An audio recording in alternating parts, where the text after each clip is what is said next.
Mesdames, Messieurs, je tiens ce point presse et fais cette déclaration avec à mes côtés Madame Mireille Balestrazi, donc, qui est directrice centrale de la police judiciaire. Je commencerai par un bilan actualisé des victimes de ce nouvel acte de terrorisme qui a endeuillé notre pays au soir du 14 juillet. Je rappelle que nous déplorons à ce jour 84 personnes décédées, 74 blessés sont toujours hospitalisés, 28 sont en réanimation, avec pronostic vital engagé pour 19 d'entre eux. Comme j'ai eu l'occasion de l'expliquer hier par communiqué, mon parquet s'est attaché à ce que les opérations d'identification et de médecine légale se déroulent dans les meilleurs délais et avec la meilleure efficacité possible. S'agissant de la médecine légale, l'ensemble des opérations est désormais achevé. Les examens se sont limités pour 72 des victimes décédées à des imageries médicales, scanners et examens externes de corps. 12 autopsies ont été pratiquées pour les victimes décédées à l'hôpital et pour celles pour lesquelles les médecins légistes avaient jugé les causes du décès complexes au vu des constatations figurant dans les radios, scanners et examens de corps. Les opérations de médecine légale étant terminées, les certificats de décès et les permis d'inhumer peuvent être délivrés dès que l'identification des personnes décédées est établie par la commission d'identification. Les opérations d'identification visent, je le rappelle, à établir de manière certaine l'identité des personnes décédées. Il s'agit, nous l'avons déjà dit et je le répète, d'un processus absolument nécessaire pour éviter tout risque d'erreur dans la restitution des corps. Sur ce plan, le parquet de Paris a décidé de la mise en œuvre d'une procédure accélérée afin de permettre la réunion régulière, en l'occurrence 2 fois par jour, de la commission d'identification et la validation la plus rapide possible des identités des victimes. L'unité nationale d'identification des victimes de catastrophes, qu'on appelle l'UNIVC, a été activée, ce qui a permis d'associer aux opérations le laboratoire mobile ADN de l'IRCGN, donc de l'Institut de recherche de la gendarmerie nationale, et d'obtenir ainsi un gain de temps important. À ce jour et à cette heure, 71 victimes ont été formellement identifiées, 71 victimes décédées donc ont été formellement identifiées, et une nouvelle commission d'identification se déroule toujours actuellement. 52 permis d'inhumer ont été délivrés. Quant au processus de présentation des corps aux familles qui l'ont sollicité, il est en cours et les premiers corps ont pu être restitués ce matin. Je veux rappeler que toutes les mesures sont prises et que l'ensemble des services de l'État sont mobilisés pour que les corps des victimes décédées soient remis aux familles le plus rapidement possible et dans les meilleures conditions possibles de prise en charge. S'agissant de l'écoute, de l'enquête, je peux à ce stade apporter les précisions suivantes en soulignant le travail considérable réalisé depuis 3 jours par les enquêteurs sous l'autorité des magistrats de mon parquet, notamment en termes d'exploitation, de téléphonie et d'informatique.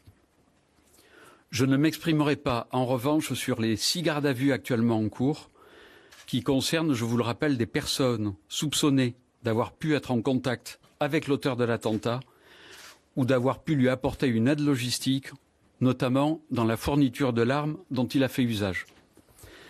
J'indiquerai uniquement à ce stade que l'un des gardés à vue apparaît comme le destinataire d'un SMS envoyé par le terroriste dans les minutes précédant son passage à l'acte, le 14 juillet, très précisément à 22h27, mentionnant l'acquisition, je cite, de pistolets.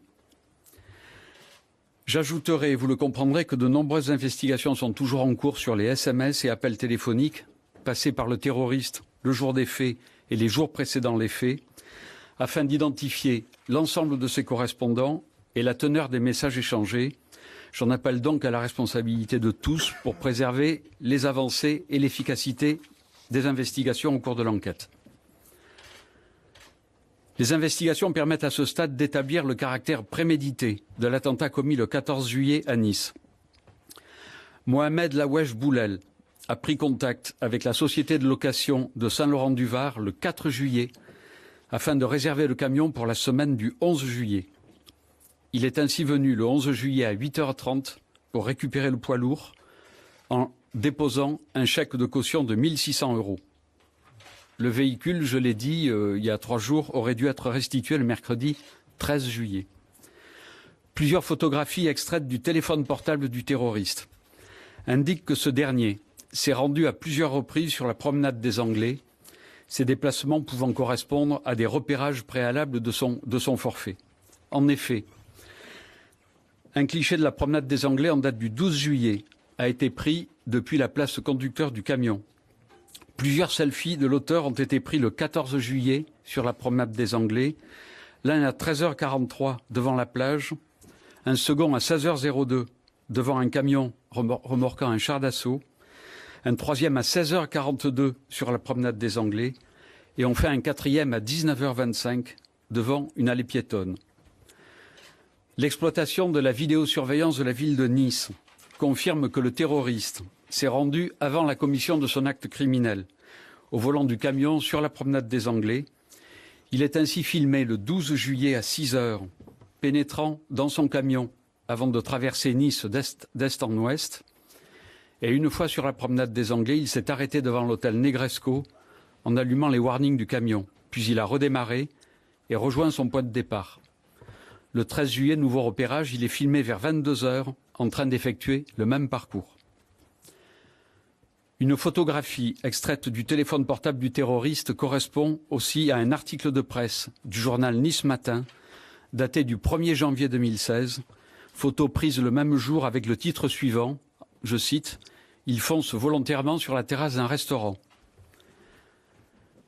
Par ailleurs, l'exploitation d'un ordinateur trouvé à son domicile indique que plusieurs recherches Internet ont été effectuées depuis le 1er juillet 2016 concernant d'abord les festivités organisées sur la promenade des Anglais et sur les feux d'artifice à Nice, concernant des vidéos d'accidents mortels de véhicules avec la recherche, je cite, « horrible accident mortel »,« terrible accident mortel » ou encore « vidéo choc, âme sensible s'abstenir », concernant la location de camions poids lourds, concernant enfin une adresse à Nice correspondant à l'adresse d'une armurerie.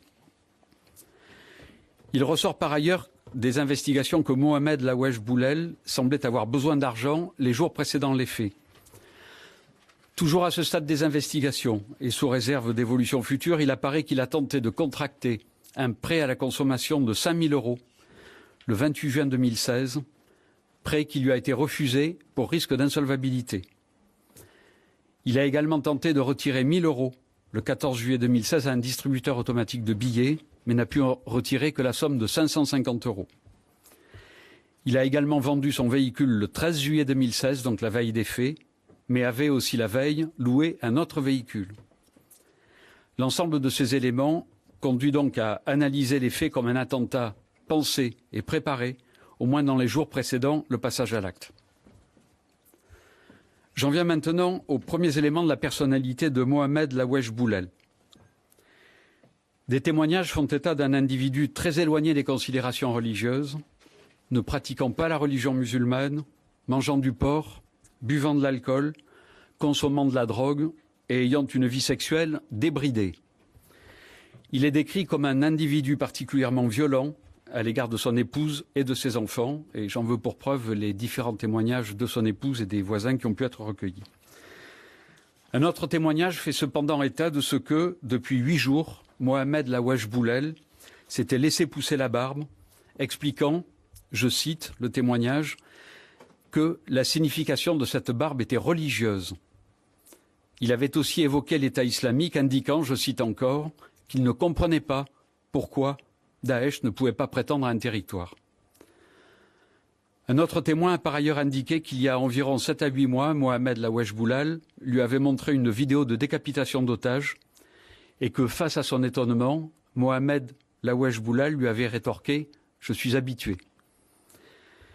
Enfin, l'exploitation de son ordinateur a également révélé d'autres recherches sur Internet, toujours depuis le 1er juillet 2016 et jusqu'au 13 juillet 2016, donc veille des faits, de façon quasi quotidienne, recherches concernant tout d'abord des vidéos de sourates du Coran et des recherches sur les anachides. Je vous rappelle que les anachides sont des chants religieux que les organisations terroristes djihadistes, et notamment Daesh, utilisent comme outil de propagande. Concernant des recherches sur l'Aïd el-Fitr, donc la fête musulmane célébrant et marquant la rupture du jeûne du mois du Ramadan. Des recherches concernant l'action terroriste survenue à Orlando et sur la fusillade survenue à Dallas. Des recherches sur l'action terroriste réalisée à Magnanville, au cours de laquelle donc 2 policiers ont été assassinés. Dans le fichier photo de ce même ordinateur ont été découvertes des photographies à caractère très violent, notamment des photos de cadavres et des photos en lien avec l'islam radical, en particulier des combattants arborant le drapeau du groupe terroriste Daesh.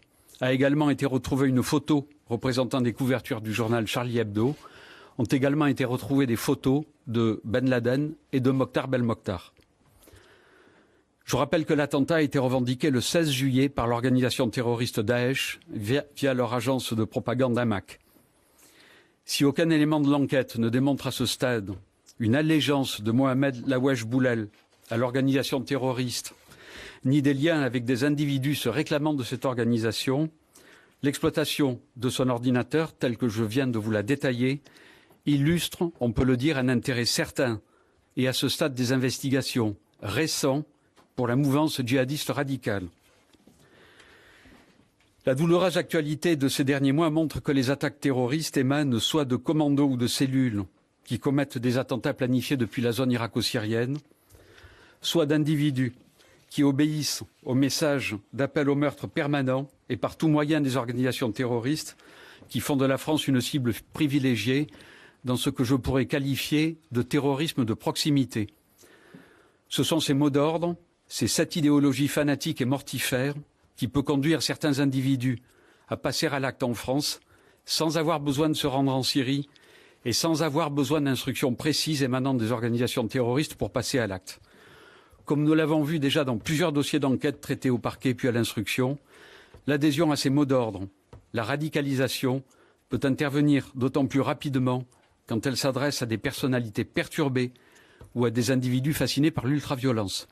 En tout état de cause, c'est un acte qui est terroriste, c'est-à-dire un acte qui, selon la définition juridique du droit pénal français, a pour but de troubler gravement l'ordre public par l'intimidation ou la terreur. Je vous remercie de votre attention et continuerez à vous tenir informé dès que possible des avancées de l'enquête. Je vous remercie.